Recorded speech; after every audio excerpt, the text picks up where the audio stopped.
You know how some people just love being the center of attention? They thrive on drama, on big gestures, on making a scene. That's never been me. I'm Claire. I'm a software engineer, which probably tells you everything you need to know about my comfort level with social interactions. I prefer logic, order, and algorithms that don't talk back. I live in a quiet suburb of Boston, and I mostly keep to myself, happy to spend my evenings coding or curled up with a good book. I'm turning 30 this year, and my grand plan for this milestone birthday was to avoid any kind of party, surprise or otherwise. A quiet dinner with my two best friends, Sarah and Emily, felt like the perfect, low-key celebration. We picked the Gilded Spoon, a restaurant that was supposed to be a step up from our usual pizza joint, but not so fancy that I'd have to take out a second mortgage to pay the bill. It was one of those places that tried to be upscale, but still had sticky menus. The kind of place that plays generic jazz music just a little too loud. When we walked in that Saturday night, the hostess, a bored-looking teenager, pointed us to a booth in the back. "Your server will be with you shortly," she mumbled, already looking at her phone. Shortly turned into 15 minutes. We sat there, chatting, trying to ignore the rumbling in our stomachs. We saw other tables get seated, get water, even get their drink orders taken. Our booth, however, remained a culinary desert. Sarah, bless her extroverted heart, finally waved down a passing busboy. "Excuse me, do you know if anyone is serving our section?" The busboy just shrugged and pointed vaguely to the kitchen. "Mike's back there somewhere." Finally, a man sauntered over. He looked like he was in his late 30s, with a receding hairline, a perpetually annoyed expression, and a name tag that, indeed, read Mike. He wasn't smiling. He wasn't even attempting to look pleasant.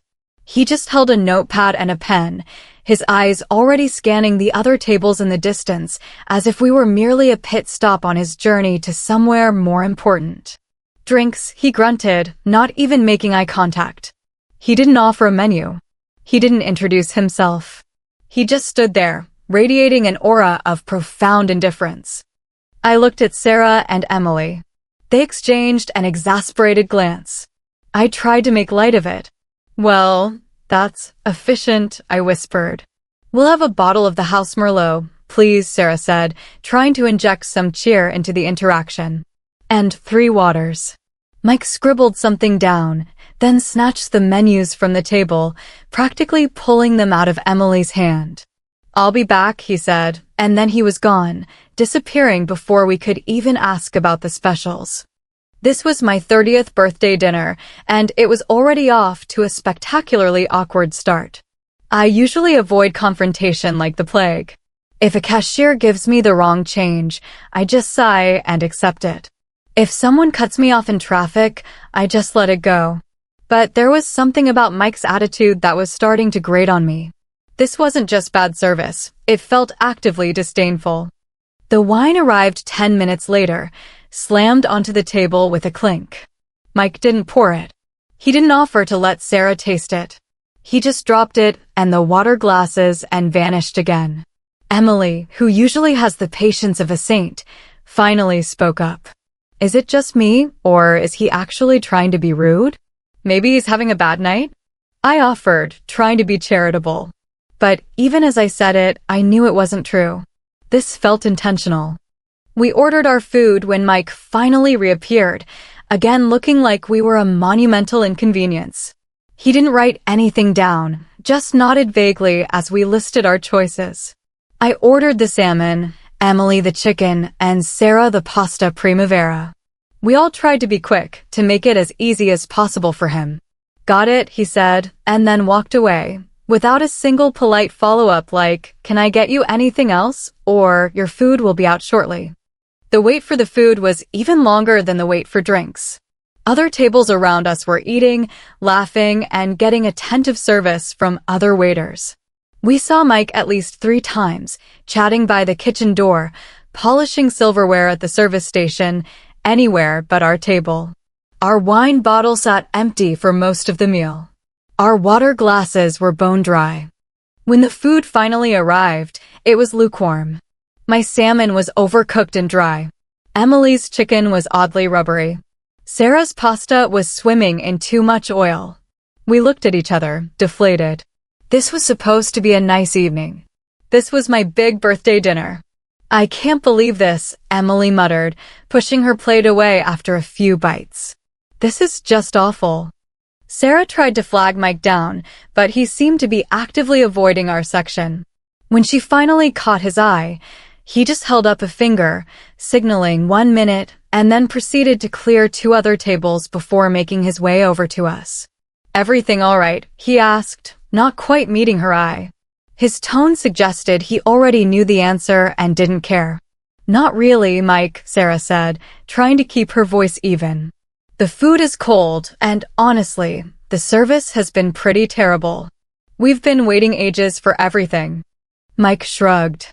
Kitchen's busy. I'm busy. What do you want me to do about it? His dismissive attitude was the last straw. I felt a slow, simmering anger start to bubble up inside me. This wasn't just poor service anymore. It was outright disrespect. This wasn't about me wanting perfect food. It was about basic human courtesy. But my brain was screaming, don't make a scene, Claire. Just pay and leave. It's not worth it. We'd like to talk to a manager, I said, my voice surprisingly steady. It was the first time I had spoken directly to him, and the words felt like they were ripping through a wall. Mike actually scoffed. He actually scoffed at me. A manager? For what? You ate most of it, didn't you? Look, I'm just doing my job. You want to complain, fine, but it won't change anything. Now, can I get you anything else, or are we done here? He stood there, pen poised, glaring at us. It was clear he expected us to back down, to be intimidated. The old Claire would have shrunk. The old Claire would have just asked for the bill, paid, and left a small, grudging tip, vowing never to return. But something inside me, a tiny flicker of defiance ignited by the sheer audacity of his rudeness, refused to back down. This wasn't just my birthday dinner anymore. This was about principle. And in America, customers expect a certain level of service. You don't have to be a loud, demanding customer, but you shouldn't be treated like dirt either. My 30th birthday was not going to end with me being bullied by a condescending waiter. I could feel my heart racing. It wasn't that fast, fluttery kind of heart rate you get when you're excited. It was that heavy, thumping rhythm that comes when you're standing your ground for the first time. I looked at Mike. He was still standing there with that hurry up and finish expression, tapping his pen against his notepad. He really thought he had won. He thought Sarah, Emily, and I were just 3 more easy targets who would swallow our frustration along with our cold salmon and walk away.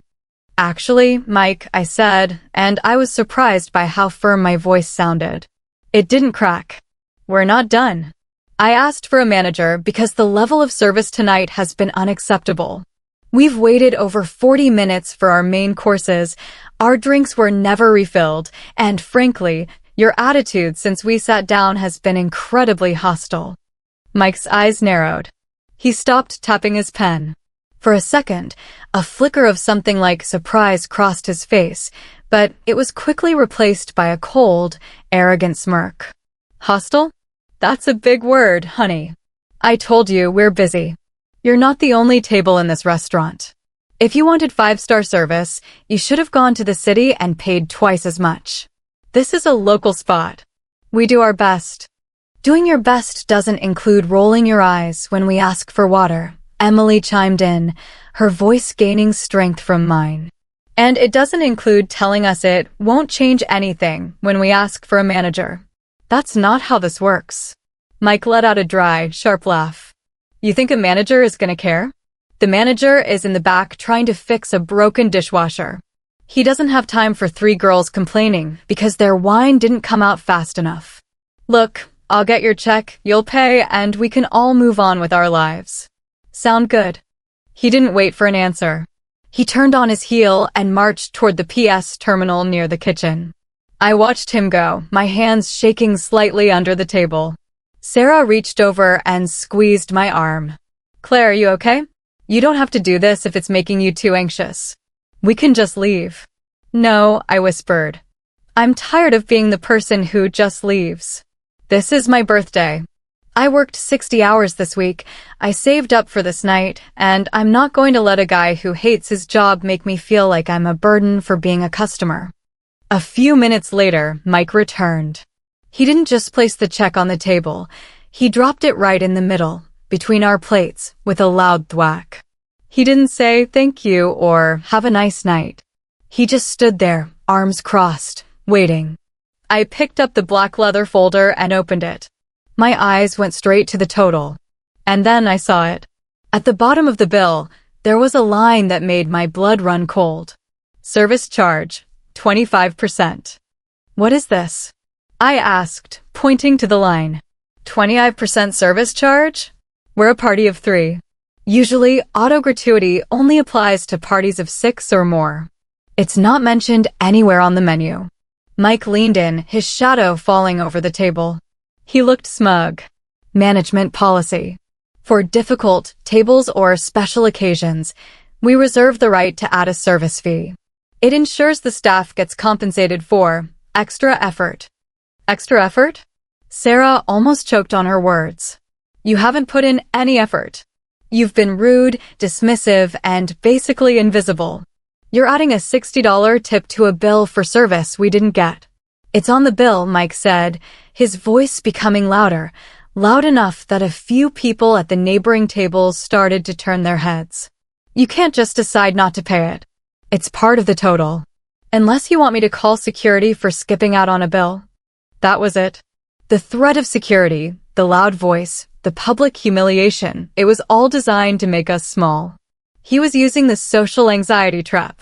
He figured that if he made enough of a scene, a girl like me would pay anything just to make the noise stop. He thought my shyness was a weakness he could profit from. But he was wrong.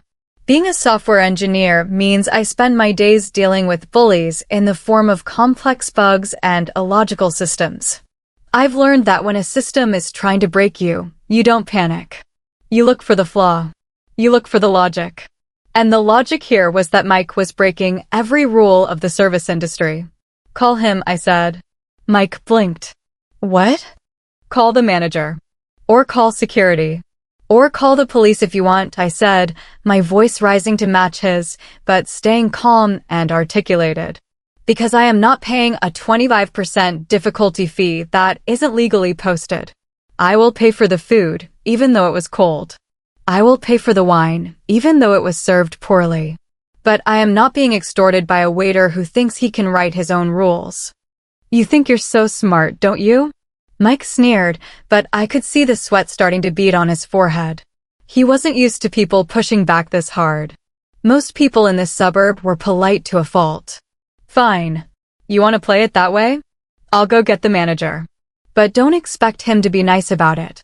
He stomped off again, his footsteps heavy and angry. Claire, oh my God, Emily whispered, her eyes wide. You're actually doing it. You're standing up to him. I have to, I said, taking a deep breath. If I don't, I'll go home tonight and hate myself. I'll feel like I failed some kind of test. This isn't about the $60 anymore. It's about not letting a bully win. I looked around the restaurant. The generic jazz was still playing, people were still eating, but the atmosphere around our booth had changed. It felt like we were in a bubble of tension. I saw Mike talking to a man in a white button-down shirt near the kitchen. The man looked stressed, holding a clipboard, nodding as Mike pointed aggressively toward our table. This was the moment I had spent 30 years avoiding. The confrontation. The scene. The eyes of strangers on me. My hands were still cold, and I felt a little sick, but underneath it all, there was a new feeling. It was a sense of solid ground. For the first time, I wasn't trying to be nice. I was trying to be right. And in that moment, being right felt a lot better than being liked. The man in the white shirt began walking toward us. Mike followed closely behind him, a triumphant look on his face, like he was bringing in the heavy artillery to finish us off. I sat up straight, cleared my throat, and waited. The manager was coming, and I was going to make sure he heard the truth, whether Mike liked it or not. The manager, a man named Robert, looked like he had been awake for 3 days straight. He had dark circles under his eyes and was clutching that clipboard like a shield. Mike was hovering over his shoulder, whispering something that looked like a list of grievances. As they reached our table, Mike stepped forward, his chest puffed out. "Here they are, Robert. These are the ones I was telling you about." Refusing to pay the service fee, causing a disturbance, the whole thing. Robert sighed, looking from Mike to us. He seemed less like an angry boss and more like a man who just wanted to go home. "Ladies, I'm the general manager here. Mike tells me there's an issue with the bill. He says you're refusing to settle the total." I took a breath. This was it. The moment where I usually would have looked at my lap and whispered an apology. But I looked Robert right in the eye. "We aren't refusing to pay for our meal, Robert. We are refusing to pay a surprise 25% service charge that Mike added manually. We are a party of 3, and your menu clearly states that auto gratuity only applies to parties of 8 or more." Robert paused, his eyes flickering to Mike. "Is that true, Mike? Did you add a manual service fee?" It was a difficult table. Mike snapped, his voice getting that high-pitched, defensive edge again. "They were demanding. They kept complaining about the timing, which isn't my fault, and they were disrespectful. I have the right to ensure my time is compensated." I didn't let him finish. "Robert, we weren't demanding. We waited 15 minutes for water and 40 minutes for our appetizers. We were never offered refills, and when we politely mentioned the delay, Mike told us, and I quote, that a manager wouldn't care because you were busy fixing a dishwasher." Robert's eyebrows shot up. He turned slowly to look at Mike. "You told them I didn't care?" I didn't say it like that." Mike stammered, his face turning a deep shade of purple. "I was just trying to explain that we were short-staffed. These people are just looking for a free meal, Robert. Don't let them play you." I reached into my purse and pulled out my phone. I had been taking photos of the food to send to my mom, a habit I usually find annoying, but today it was a godsend. "Here is the salmon I was served," I said, showing Robert the photo of the dry, grayish fish. "And here is the timestamp. We sat down at 7 p.m. This photo was taken at 8:15 p.m. That was the first time we saw food. We didn't ask for a free meal. We asked for basic service, which we didn't receive. And in response, Mike threatened us with security." The shift in Robert's demeanor was instant. He took the clipboard and began scribbling something. The tired look was replaced by a cold, professional irritation. He looked at the bill on our table, saw the manual entry Mike had typed in, and ripped the paper in half. "Mike," Robert said, his voice low and dangerous. "Go to the office. Now." "But Robert." "Now," Robert barked.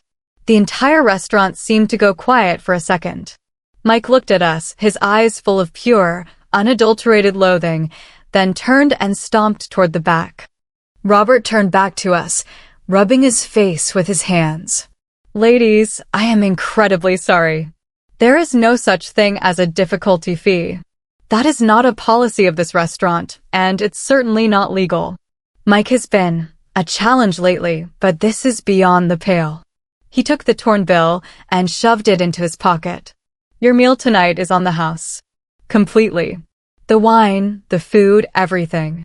It's the least I can do for the way you've been treated, especially on a birthday." My friends cheered quietly, but I felt a strange mix of relief and lingering tension. "Thank you, Robert," I said. "We appreciate that. We really didn't want to cause a scene, but we couldn't just let that happen." "You did the right thing," Robert said, giving me a small, genuine smile. "Most people just pay it because they're uncomfortable. That's how people like Mike get away with it for so long. Enjoy the rest of your night, and again, I'm so sorry." As Robert walked away, Sarah leaned over the table, her eyes wide. "Claire, you did it. You literally got us a free dinner and got that jerk sent to the office. I've never seen you like that." "I've never been like that," I admitted, my hands finally starting to stop shaking. But it felt good. Like, really good. We sat there for a few more minutes, finishing our wine, finally feeling the tension leave our shoulders. We were laughing, talking about how we'd remember this birthday forever. It felt like a victory. But as I looked toward the kitchen doors, I saw Mike standing there, watching us. He wasn't in the office. He was leaning against the wall, his arms crossed, staring at me with a look that made the hair on the back of my neck stand up. He didn't look defeated. He looked like he was waiting. "Maybe we should go," I whispered to the girls. "I have a weird feeling." "Yeah, let's get out of here," Emily agreed. We won. No need to linger. We stood up, gathered our bags, and walked toward the exit. The hostess didn't even look up as we left. As we stepped out into the cool night air of the parking lot, I let out a huge sigh of relief. The stars were out, the air was fresh, and the nightmare was over. Or so I thought. We were halfway to my car when I heard the heavy clack of the restaurant's back service door opening. I turned my head and saw a shadow stepping out into the dim light of the alleyway. It was tall, broad, and moving fast. "Hey!" a voice yelled. It was raspy, angry, and unmistakable. "Hey, software girl. You think you're real clever, don't you?" It was Mike. And he wasn't wearing his apron anymore. He was coming straight for us in the dark parking lot, and there wasn't a manager in sight to stop him this time. The parking lot was dimly lit, the orange glow of the street lamps barely reaching the corner where my car was parked. When I heard Mike's voice, my stomach did a somersault. This wasn't the controlled environment of a restaurant anymore. There were no tables between us, no managers, and no witnesses. Just the sound of his heavy boots hitting the asphalt as he marched toward us. "Claire, keep walking," Sarah whispered, her voice tight with fear. She grabbed my arm, pulling me toward my Honda. "Don't look back. Just get to the car." But Mike was faster. He cut across the rows of parked cars, intercepting us before we could reach the driver's side door. He was breathing hard, his face twisted in a sneer that looked even more menacing in the shadows. He looked like a man who had just lost everything and had decided it was all my fault. "You think it's funny?" he spat, stopping just 5 feet away. "You think it's a big joke to get a working man fired on a Saturday night? I've got bills, lady. I've got rent. And you sit there with your fancy wine and your expensive phone and act like you're better than me." "Mike, stay back," I said. My voice was trembling now, but I tried to keep it loud. "We're leaving. Robert told you to go to the office. If you follow us, I'm calling the police." "Oh, the police? You love calling for help, don't you?" He took a step closer, looming over me. "Robert fired me. 10 years at that place, and he let me go because some entitled brat didn't want to pay a tip. You didn't just get a free meal, you took my livelihood." "You took your own livelihood, Mike." Emily yelled from behind me, her voice shaking but brave. "You tried to scam us. You were rude from the second we sat down." Mike ignored her. His eyes were locked on mine. It was that classic bully tactic, pick the one you think is the weakest and break them. He saw the way my hands were shaking. He saw the fear in my eyes. He thought he could intimidate me into apologizing, or maybe even handing over the cash he felt he was owed. "You're gonna make this right," he said, his voice dropping to a low, dangerous growl. "That service fee? That was $60. You're gonna give me that $60 right now, and maybe I'll let you get in that car. Consider it a consultation fee for the lesson I'm teaching you." This was a shakedown. In a quiet suburb, in a parking lot I'd visited a dozen times, I was being mugged by my own waiter. My mind was racing. Part of me, the old, terrified Claire, wanted to just reach into my purse, grab the cash, and throw it at him just to make him go away. $60 to end the nightmare? It seemed like a bargain. But then I thought about the bridge. In my job, when a system is failing, you don't just throw money at it to hide the errors. You fix the root cause. If I gave him this money, I wasn't buying safety, I was rewarding a predator. I was proving to him that his behavior worked. I reached into my pocket, but I didn't grab my wallet. I grabbed my phone. "I'm not giving you a cent, Mike," I said. I felt a strange, cold calm wash over me. It was the same feeling I got when I finally found a bug in 10,000 lines of code. The fear was there, but the logic was stronger. In fact, I'm doing exactly what I told you I'd do. I raised the phone and hit the side button 5 times, the emergency SOS shortcut. The phone began to emit a piercing, high-pitched siren that echoed off the brick walls of the restaurant. Mike jumped back, startled by the noise. Turn that off. What are you doing? It's calling 911, Mike, I lied. It was actually just the alarm, but he didn't know that. And it's recording video right now. Every word you say is going straight to a cloud server. So if you want to spend your first night of unemployment in a jail cell, keep coming toward me. He froze. He looked at the phone, then at me, then at the restaurant doors. He was a bully, and like most bullies, he was a coward when the odds weren't in his favor. He wasn't a criminal mastermind. He was just an angry man who thought he could scare 3 women into submission. You're crazy, he hissed, but he was already backing away. You're a psycho, you know that? You and your friends. Have a nice life, lady. I hope that salmon gives you food poisoning. He turned and practically ran toward his old, beat-up truck at the other end of the lot. We didn't wait to see him leave. We scrambled into the car, locked the doors, and I peeled out of that parking lot so fast the tires actually screeched. I didn't stop driving until we were 3 miles away, in the bright, well-lit parking lot of a 24-hour grocery store. I put the car in park, turned off the engine, and then, finally, I started to cry. Not because I was sad, but because the adrenaline was finally leaving my system. Claire, that was incredible, Sarah said, leaning forward from the back seat to hug me. The alarm? The recording? You were like a secret agent. I was terrified, I sobbed, laughing through the tears. I thought he was going to hit me. But you didn't back down, Emily said, her eyes shining. You stood your ground in the restaurant, and you stood your ground in the dark. Claire, you're 30 years old today, and I think you just became a totally different person. I wiped my eyes and looked at my reflection in the rearview mirror. My mascara was smudged, and my hair was a mess, but I didn't look like the quiet girl anymore. I looked like someone who knew her worth. I looked like someone who wasn't going to be pushed around ever again. Happy birthday to me, I whispered. We sat there for a while, letting the shakes wear off. We talked about how we'd never go back to the Gilded Spoon, how we'd write a detailed review for the owner, and how we were going to finish the night at my place with a bottle of wine that we would pour ourselves. But as I started the car again, I realized that the victory wasn't the free meal or the fired waiter. The victory was the realization that I had a voice. I had spent 30 years letting the world decide how to treat me, and in one night, I had taken the remote control back. I was Claire.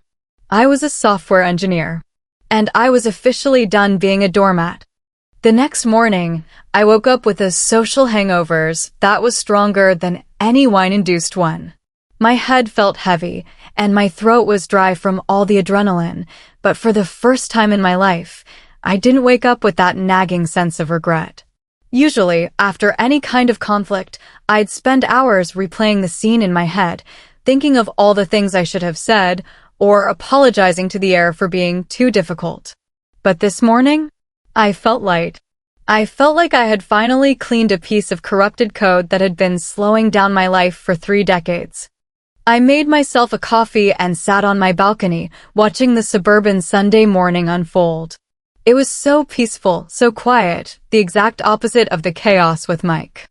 But as I scrolled through my phone, I saw a notification from a local community Facebook group. My heart skipped a beat. The post was from a Mike D, and it was a long, rambling rant about entitled Karens getting hardworking people fired at the Gilded Spoon. He didn't name me, but he described the 3 girls in detail, calling us tech snobs who bullied him into losing his job over a minor misunderstanding. The old me would have panicked. I would have deactivated my account, stayed inside for a week, and prayed no one recognized me. My shyness was always rooted in a fear of being judged by the tribe. But as I read his lies, how he claimed he was trying to be extra helpful, and we mocked his service, the anger came back. It wasn't a hot, blinding anger this time. It was a cool, analytical one. He was trying to use the same weapon on the internet that he used in the parking lot, intimidation. "Not today, Mike," I whispered to my coffee mug. I didn't reply to his post directly, that's what he wanted. Instead, I went to the official review pages for the Gilded Spoon. I wrote a calm, professional, and devastatingly detailed account of the night. I mentioned the 40-minute wait, the cold food, the refusal to refill water, and most importantly, the illegal 25% manual service charge. I even mentioned the confrontation in the parking lot. I didn't use insults. I just used facts. In America, your reputation is your currency, and Mike had just declared bankruptcy. Within 2 hours, the manager, Robert, replied to the review. He publicly apologized, confirmed that the waiter had been terminated for violating multiple company policies, and stated that the restaurant did not condone predatory billing practices. The community comments shifted instantly. Other people started coming forward, saying Mike had tried similar stunts with them, adding small fees to their bills or being aggressive when they didn't tip enough. I wasn't just standing up for myself anymore. I had accidentally led a movement of people who were tired of being bullied by bad service. On Monday morning, I walked into my office at the software firm with a different stride. My boss, a high-energy guy named Greg, called an emergency meeting about a project delay. Usually, in these meetings, I'd sit in the back, let Greg vent, and then work twice as hard to fix the problem without saying a word. Greg was blaming the slow communication from the dev team for a missed milestone that was actually caused by his own shifting requirements. "I just don't get why we're behind," Greg said, pacing the room. "The devs aren't giving me what I need on time." "Claire, you're the lead on the back end. What's the excuse?" The room went quiet. My colleagues looked at me, expecting me to shrug or offer a quiet, "We're trying our best." I felt that familiar tightness in my chest, but then I thought of Mike. I thought of the 25% fee. I thought of the parking lot. If I could handle a threatening man in the dark, I could handle a frustrated manager in a bright office. "It's not an excuse, Greg. It's a resource issue," I said. My voice was clear and carried to the front of the room. "We're behind because you added 3 new features to the sprint on Wednesday without adjusting the deadline. My team is working at 100% capacity. If you want those features, we need to push the launch by 2 days. If you want the original date, those features have to wait until version 2.0. Greg stopped pacing. He looked stunned. I had never pushed back before. He opened his mouth to argue, but I held up my hand, just like I had seen Robert the manager do. "I have the logs to prove the time sync," I continued. "I can walk you through the logic, or we can just decide on the priority now so we can get back to work." Greg blinked, then let out a short laugh. "All right, Claire. Direct. I like it. Let's stick to the original date and push the new features." Everyone, listen to Claire. She knows the timeline better than I do. As I walked out of the meeting, 2 of my junior devs caught up to me. "Whoa, Claire. That was awesome. We've been wanting to say that for months." "Then say it next time," I said with a wink. "It's a lot easier than it looks." That afternoon, I got a call from an unknown number. It was Robert from the restaurant. He sounded even more tired than before. "Claire, I wanted to thank you for that review. It actually helped me with the owner. We've been having issues with Mike for a long time, but we didn't have the evidence to move past a warning. Your detailed account gave us what we needed to handle it legally." "I'm glad, Robert," I said. "I hope things get better at the Spoon." "They will," he said. "And hey, if you ever want to come back, not that I blame you if you don't, you've got a permanent table and the first round is on me. No service fees included." I hung up the phone and looked out at the San Francisco skyline from my office window. I realized that my 30th year wasn't just a new decade of age, it was a new version of me. The software girl had been upgraded.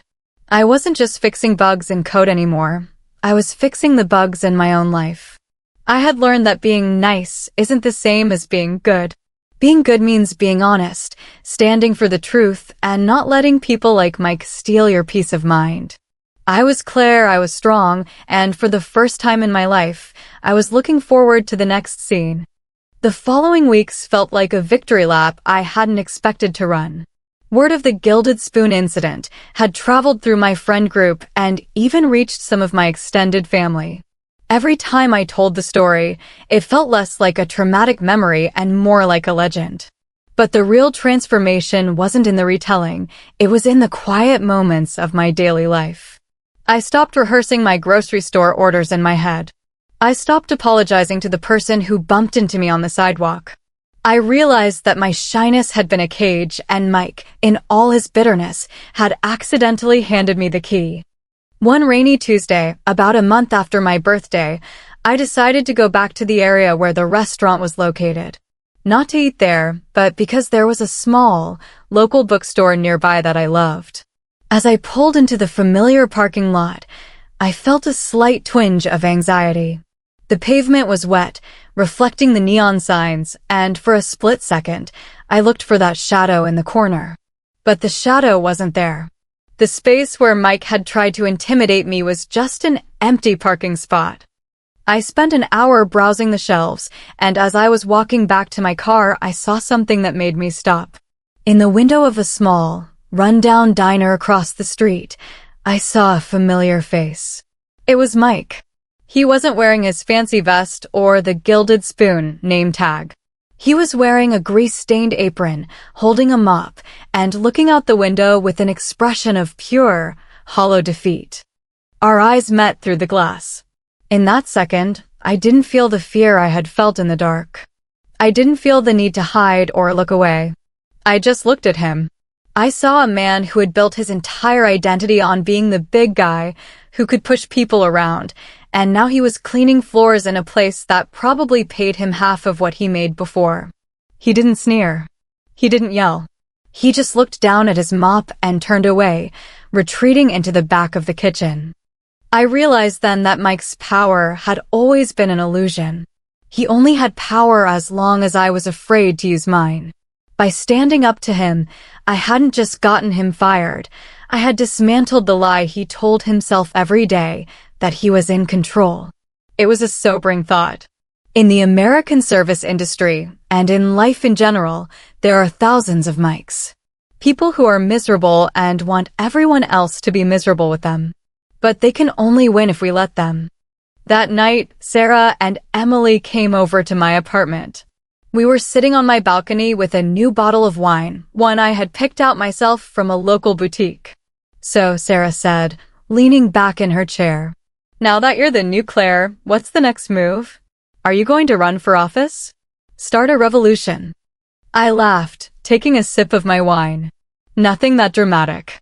I think I'm just going to keep being the person who says no when no is the right answer. I'm going to be the engineer who doesn't let her boss take the credit, and the friend who doesn't mind making a little bit of a scene if it means doing the right thing. "I think 30 looks good on you," Emily said, raising her glass. To Claire, the girl who survived the waiter from hell and came out on top. To Claire, I echoed. As my friends left and I started cleaning up the glasses, I felt a deep sense of peace. My life used to be a series of compromises. I thought that by being small, I was being safe. But being small only makes you a target. Being yourself, loud, firm, and honest, is the only way to actually be free. I sat down at my laptop to finish some work for the next day. I had a big presentation with a new client, and for the first time, I wasn't nervous. I knew my code was solid. I knew my logic was flawless. And I knew that if anyone tried to talk over me or add a surprise fee to my time, I'd be ready for them.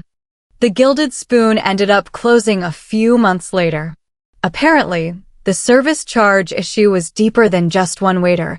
It was a management culture that had turned toxic. It was replaced by a small, family-owned bistro that actually cares about its customers. Sometimes, you have to burn down a bad structure to build something better.